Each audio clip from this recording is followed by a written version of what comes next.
Students, जय Hind friends.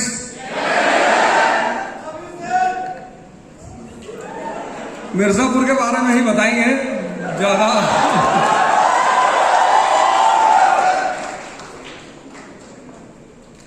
इतने बड़े इंट्रोडक्शन के बाद बोलना बहुत चैलेंजिंग हो जाता है। सिंपल से पूर्वांचल के रहने वाले, एक छोटे से गांव से आते हैं। गोंडा डिस्ट्रिक्ट है, मेरे पिताजी पोस्ट मास्टर हुआ करते थे। लेकिन जीवन में ये जितना भी बदलाव हुआ, जिस जीवन के पड़ाव पे आप हैं, वहां से हम भी गुजरे, और हम जहां हैं आप हमसे 1000 गुना ज्यादा ऊंचाई पर पहुंचेंगे।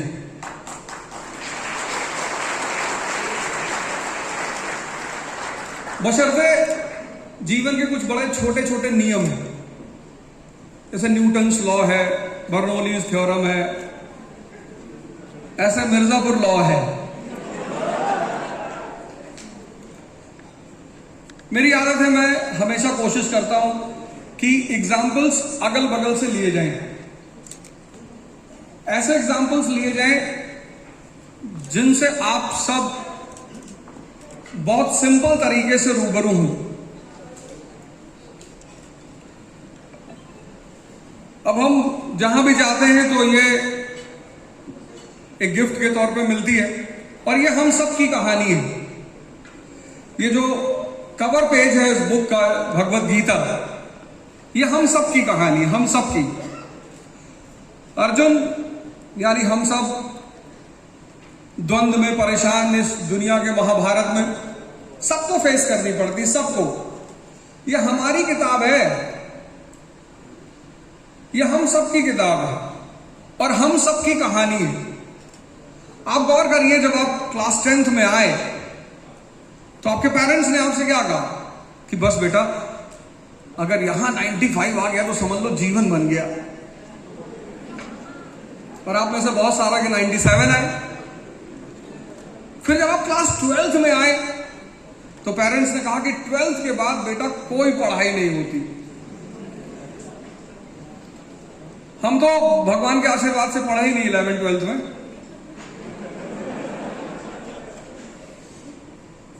कुछ तो शौक नहीं था और कुछ अच्छा नहीं लगता था पढ़ना। लेकिन एक बात और ऐड करेंगे कि वो जो 11th 12th की पढ़ाई छोड़ी, वो बाद में पूरी करनी पड़ी। उसका दुगना पढ़ना पड़ा और दुगना मार भी खानी पड़ी। टीचर से नहीं, बाकी कहने की बात ही नहीं, आप समझ ही गए होंगे। तो हम सबकी कहानी है महाभारत, हम सबकी कहानी। मतलब ये जो जीवन है ये हम सबका है। अब चैलेंजेस जिंदगी का इंटीग्रल पार्ट है। हमसे जब लोग मिलने आते बोलते साहब बहुत परेशानी है जीवन में। हाँ, तो 2 तरीके हैं परेशानी को ओवरकम करने के। एक, अगर आप 0 परेशानी वाली लाइफ चाहते हो, 0, तो सिंपल तरीका, आप हरिद्वार चले जाओ। उसका नाम ही इसीलिए रखा गया हरिद्वार, कि अब यहां से सिर्फ उसके बाद भगवान मिलेंगे। कोई नौकरी नहीं, कोई IAS नहीं, कोई PCS नहीं, कोई फैमिली नहीं, कोई बच्चा नहीं, कुछ नहीं। एक तो वो तरीका है। एक दूसरा भी तरीका है, उसमें आप दुनिया में रह सकते हैं लेकिन आपको चुनौती कोई नहीं होगी।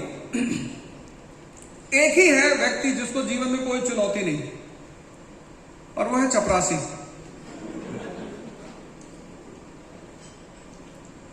अब जितना बड़ा हो जाए उतना कम हो जाए, लेकिन चपरासी के जीवन में कोई चुनौती होती ही नहीं। लेकिन जहां आपने महत्वाकांक्षा पाली, एम्बिशन, आप तो जस्ट आए हैं, MBA करेंगे, उसके बाद बड़ी बड़ी इंडस्ट्रीज में जाएंगे, MNCs में जाएंगे, पैकेजेस पे जाएंगे, पर यही आपका जीवन रुकेगा नहीं। आप में से बहुत लोगों का ख्वाब होगा अपनी इंडस्ट्री लगाएंगे। कुछ लोग सोच रहे होंगे कि अब चुनाव भी लड़ेंगे। कितने लोग सोचते हैं चुनाव लड़ेंगे? अरे वाह, जिला पंचायत? नहीं, मैं पूछ रहा हूं किसका चुनाव लड़ोगे? मेंबर ऑफ पार्लियामेंट,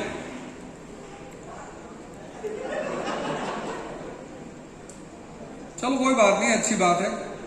मैं तो हमेशा ये बात कहता हूं कि जितने पढ़े लिखे लोग हैं उन सबको अपनी पॉलिटिकल भागीदारी बढ़ानी चाहिए, और जब तक देश में लोग पॉलिटिकल भागीदारी नहीं बढ़ाएंगे, पढ़े लिखे लोग, इस बात को मैं यहीं पूर्ण विराम दे दूंगा, इसके आगे कोई लाइन नहीं बोलूंगा।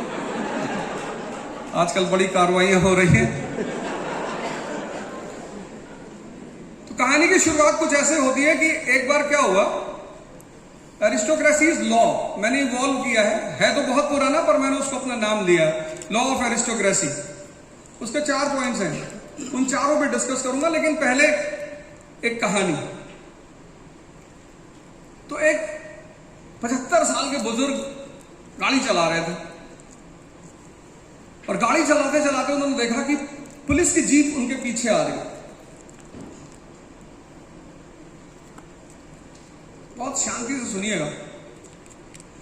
इस देश की सबसे प्यारी बात यह है कि यहां दर्शन कहानियों में सुनाया जाता था, इसलिए इस देश का हर आदमी दार्शनिक है। रिक्शे वाले से बात करो आत्मा के बारे में, 50 लाइन वो भी बोल देगा कि भैया मरती नहीं है और सिर्फ कपड़ा बदलती है, और आपने पिस्टल लगा के निकाल के उसके मुंह पे रख दिया कि तेरा कपड़ा बदलवाऊं। अरे अरे भैया कैसी बातें कर रहे हैं। तो यहां हर आदमी दार्शनिक है। उसकी वजह यही है क्योंकि दर्शन कहानियों में। तो बहुत इस कहानी को गौर से सुनिए, आपकी कहानी है, हमारी कहानी। और जीवन का सबसे अहम चीज है चुनौती, कुछ कम नहीं होती। मरते मरते लाइन लगती मरघट पे, तो चुनौती तो कभी कम ही नहीं होगी। काम क्या आएगा? तो 75 साल के बुजुर्ग गाड़ी चला रहे थे, एक बैग उन्होंने देखा कि पीछे पुलिस की जीप आ रही है। उन्होंने गाड़ी की स्पीड तेज कर दी,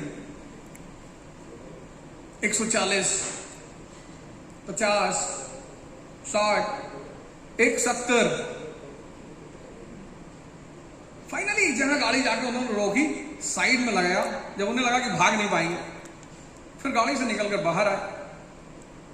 कुछ देर बाद पुलिस की जीप भी आके रुकी, उसमें से एक सब इंस्पेक्टर निकला। उसने कहा आज फ्राइडे की शाम है। उसने कहा अच्छा, पहले 2 दिन मेरी छुट्टी है, सैटरडे संडे, कुछ ऐसा रीजन बता दो मुझे कि मैं तुम्हें छोड़ दूं, क्योंकि आप बुजुर्ग आदमी हो, आपको परेशान करके मुझे खुशी नहीं हो। तो कोई रीजन बता दो कि मैं तुम्हें छोड़ दूं और मैं खुशी खुशी वापस चला जाऊं।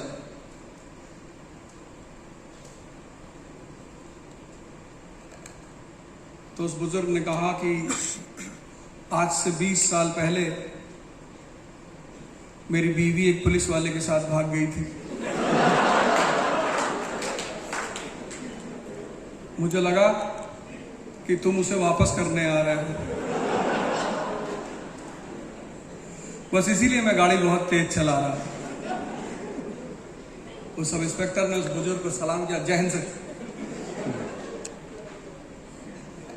जितनी चुनौतियां इस लाइफ में है, उसमें सिर्फ एक चीज आपको बचाती है, बस सिर्फ एक, और वो है आपका कॉमन सेंस।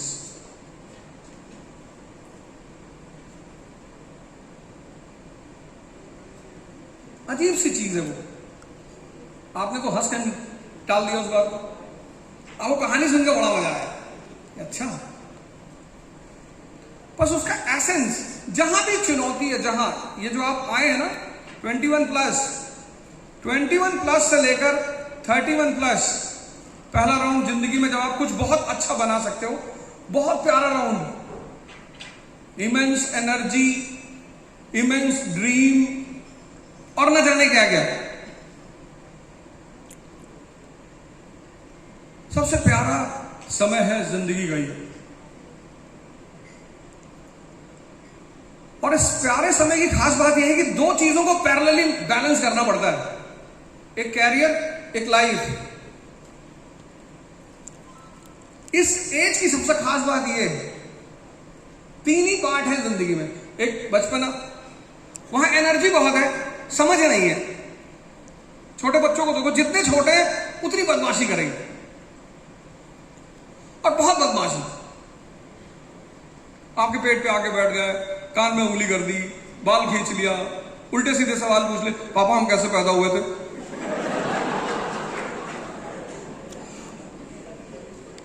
शादी की वीडियो आप देख रहे हैं परिवार के साथ बैठ के, उन्होंने पूछ लिया पापा मम्मा मुझे क्यों नहीं बुलाया था शादी में। मामा बड़े गुस्सा होते कि बदतमीजी वाली बातें करते रहते हो, अंदर है उसको। वहां समझ बहुत है, एनर्जी नहीं है। इसलिए बुजुर्ग आदमी बहुत राय देता हुआ दिखाई पड़ता है, प्रेम नहीं करना चाहिए, धोखा है धोखा। तुमको लगेगा अपना तो निपट लिए, और हमसे कह रहे हो धोखा है धोखा। पर बुजुर्ग जो आदमी होता है ना, वो अपनी जिंदगी के अनुभवों को शेयर करना चाहता है, जवानों को बताना चाहता है कि भैया तुम कभी किसी पार्क में जाना, किसी भी, दिल्ली में तो एक से एक पार्क है, जाना जरूर, बुद्धा गार्डन, दिस गार्डन, ताल कटोरा गार्डन, इंफॉर्मेशन दे रहा हूं।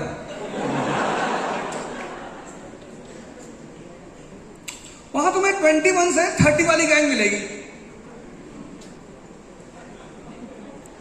और पेयर्स मिलेंगे, कुछ काबिलाई भी मिलेंगे, मतलब बाहर से आए हुए खाना बदोश 4-5 के झुंड में घूमते हुए घूरते हुए लोगों को मौका मिले तो बदतमीजी करके डिस्टर्ब करते हुए। ये वही आक्रमणकारी हैं जो पिछले 2000 साल से भारत की तरफ भागते हैं। इनको बसा बसाया घर किसी का अच्छा नहीं लगता। इनका एक सीधा उद्देश्य होता है जीवन में कि भैया हमें कुछ नहीं हुआ जीवन में तो हम तुमको करने नहीं देंगे। खैर उनसे तो आपको सामना करना ही पड़ेगा, लेकिन आप वहां एक बड़ी अजीब सी चीज देखेंगे। कई बार जो लोग आईएएस की तैयारी करते हैं हमसे बड़े सारे सवाल करते रहते हैं, सर कितने घंटे पढ़े? मैं कहता हूं 28 पढ़ लो। अरे भैया जितना तुम्हारा मन करता है उतना पढ़ो, हमारे कहने से तुम पढ़ोगे? तो कई बार मैं स्टोरीज बताता हूं उन्हें, क्योंकि मेरी नजर में सबसे अच्छा तरीका किसी भी फिलॉसफी को बताने का कहानी है। सबसे अच्छा तरीका कहानी। एक बार एक लड़के ने मुझसे पूछा सर कितने घंटे पढ़े? मैंने कहा गर्लफ्रेंड है तुम्हारी? बोले नहीं। हमने कहा नहीं बताएंगे। वो बेचारा मैनेजमेंट के पास चला गया, मैनेजमेंट को शिकायत कर दी, मैनेजमेंट ने तुरंत मुझे पेपर में लिखा अर्जेंट बुला लिया। हम समझ गया कोई कांड हो गया, क्योंकि पिताजी मेरे कहते थे कि जब कर्म कम पड़ने लगे तो कांड करना शुरू कर दो, पर कुछ करो जरूर। तो मैनेजमेंट ने बुलाया, बॉस ने बोला यार हो जाओ, तुम क्या उल्टी सीधी बातें करते रहते हो। मैंने क्या हुआ सर? बोले this guy what listen what this guy is saying. हाँ क्या हुआ? बोला sir my father has sent me to study and this man is saying to have a girlfriend. तो मैंने देखा उसको, मैं कहां कर रहा है? हाँ बोला उधर ही है। मैंने कहा उधर कहां? बोला पूर्वांचल में। हमने कहा तब ऐसी बातें कर रहे हो? चलो खैर कोई बात नहीं। उसने कहा तुम इसको कह रहे हो गर्लफ्रेंड बनाने के लिए? अरे मैंने कहा नहीं सर। इसने मुझसे पूछा कितने घंटे पढ़े, तो मैंने इससे पूछा तुम्हारी गर्लफ्रेंड है? इसने कहा नहीं।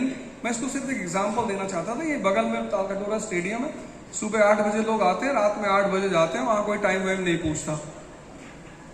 12-12 घंटे बैठे हैं, सूरज भगवान से मनाते रहते कि आज मत डूबो बस। रिलेटिविटी। तो ये जो लॉ ऑफ एरिस्टोक्रेसी मैंने बनाया है, मैंने कहा ना कि जीवन में आपको जो सबसे ज्यादा चीज काम आएगी वो है कॉमन सेंस। आप जितना डेवलप कर लें, और कोई जरूरी नहीं है सबसे ज्यादा पढ़ने से आती है, ये बात सही है। Education is the eligibility and also the requirement to develop common sense, but it is not compulsory. ऐसा नहीं कि जो लोग पढ़े लिखे सिर्फ उनके पास कॉमन सेंस होगा, अंडरस्टैंडिंग होगा, ऐसा बिल्कुल नहीं है। हाँ एजुकेशन उसे डेवलप करता है, ग्रो करता है। कबीरदास जी कभी कॉलेज नहीं गए, कभी स्कूल नहीं गए। उनके ऊपर एक डिपार्टमेंट है अमेरिका में, फिलाडेल्फिया यूनिवर्सिटी में, कबीर डिपार्टमेंट। हमारे देश में बहुत बड़े फिलोसोफर हुए शंकराचार्य, बहुत बड़े, मतलब आज तक उनकी फिलोसफीज पर रिसर्च होती है। अच्छे अच्छे लोग उनको समझ ही नहीं पाते। उनका एक सिद्धांत है छाया, माया का सिद्धांत, थ्योरी ऑफ इल्यूजन। वो कहते हैं पूरी दुनिया इल्यूजन है, माया है, कुछ भी नहीं है। अच्छे अच्छे लोग उसे नहीं समझ पाते। कबीरदास जी ने एक लाइन लिखा, बस एक लाइन, कभी स्कूल नहीं गए, कभी कॉलेज नहीं गए, सिर्फ एक लाइन लिखा, माया छाया एक सी बिरला जाने कोई। बोले माया जो है, इल्यूजन, वो छाया की तरह है, शैडो। बोले माया छाया एक सी, माया जो है वो छाया की तरह है। जैसे हमारी शैडो है, वो दिखाई तो पड़ती है पर होती नहीं है। ऐसा दुनिया में माया है, दिखाई तो पड़ती है पर होती नहीं। तो कॉमन सेंस के लिए एजुकेशन कंपलसरी नहीं है, लेकिन education is the main medium to enhance common sense.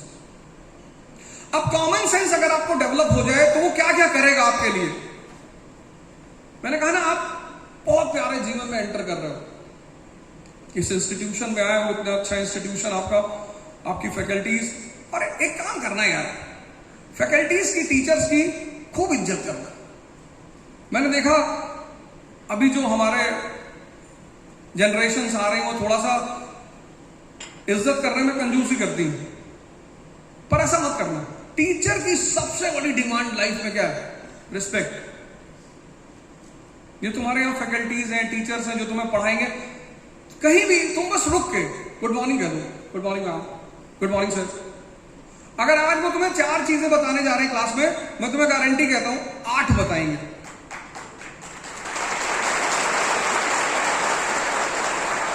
और किसी को रिस्पेक्ट देने में क्या जाता है यार, कोई इन्वेस्टमेंट नहीं, कोई खर्चा नहीं। भाई आपका सीनियर, आपका टीचर सामने से आ रहा है, आप रास्ता छोड़ के खड़े हो गए सर। इतना गेस्चर, इतना बड़ा गेस्चर होता है। आपको कोई पैसा थोड़ी देना है टीचर्स को, सिर्फ एक गेस्चर छोटा सा। आपकी मैम सामने से आ रही, आपने रास्ता छोड़ दिया, वो गेस्चर, और वो गेस्चर आपको पूरी जिंदगी काम आएंगे।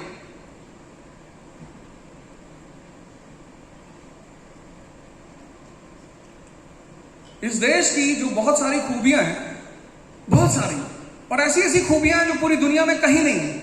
उनमें से खूबी है अपने बड़ों को सम्मान देना। मतलब मैं बाहर जाता हूं सेमिनार लेने, लंदन है, बाहर यूएस, जर्मनी चले गए, तो वहां एक चीज बड़ी टेंशन वाली हो जाती है। वहां तो कोई पैर वैर छूता ही नहीं। यहां वो क्या है? ग्रैटिट्यूड है, प्रेम है, सम्मान दिया हुआ है। और जितना सम्मान दोगे उसकी भी गारंटी है, उतना बड़ा रिटर्न भी मिलेगा तुम्हें।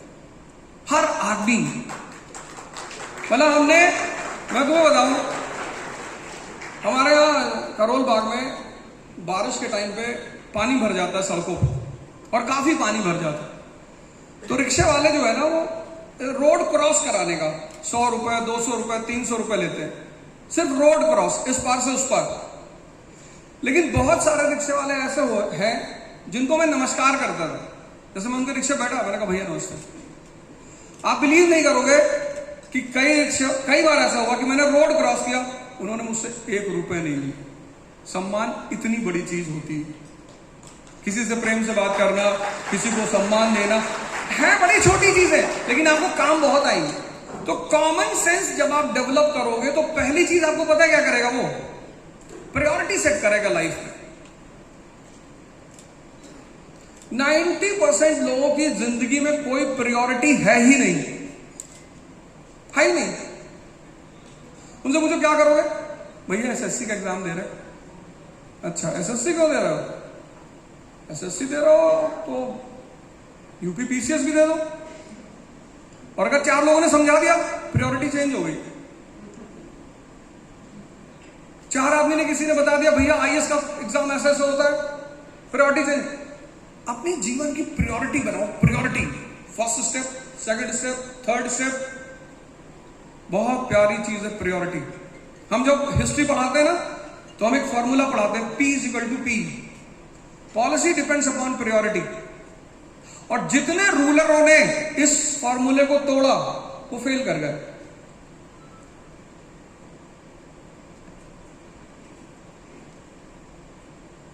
जो भी रूलर होगा, वो अगर इस फॉर्मूले को तोड़ेगा, P=P। अब दिल्ली, गुजरात, जो भी दिल्ली की गद्दी पे बैठेगा उसको गुजरात चाहिए। पहली बार गुजरात वालों ने दिल्ली पकड़ लिया, ये पहली बार हुआ है। लेकिन एशियन मेडिकल इंडिया की हिस्ट्री जब आप पढ़ोगे तो जो भी दिल्ली की गद्दी पे बैठेगा उसको गुजरात चाहिए। गुजरात का कनेक्शन किससे है? सेंट्रल एशिया से। सेंट्रल एशिया का कनेक्शन किससे? वेस्ट एशिया से। और वेस्ट एशिया का कनेक्शन यूरोप। और हमारे देश से बाहर क्या जाता है? Masala. Masala is a tropical fruit. Europe जो है ना, वो 4 महीने बर्फ से कवर होता है। नवंबर टू फरवरी पूरा बर्फ से कवर होता है। उस वक्त जॉगिंग नहीं कर सकते, भाग नहीं सकते। खाने के लिए मीट, हाई प्रोटीन लेंगे, यूरिक एसिड बढ़ जाएगी, कोलेस्ट्रॉल बढ़ जाएगा, शुगर बढ़ जाएगी। अब 4 महीने बाहर नहीं निकल सकते, तो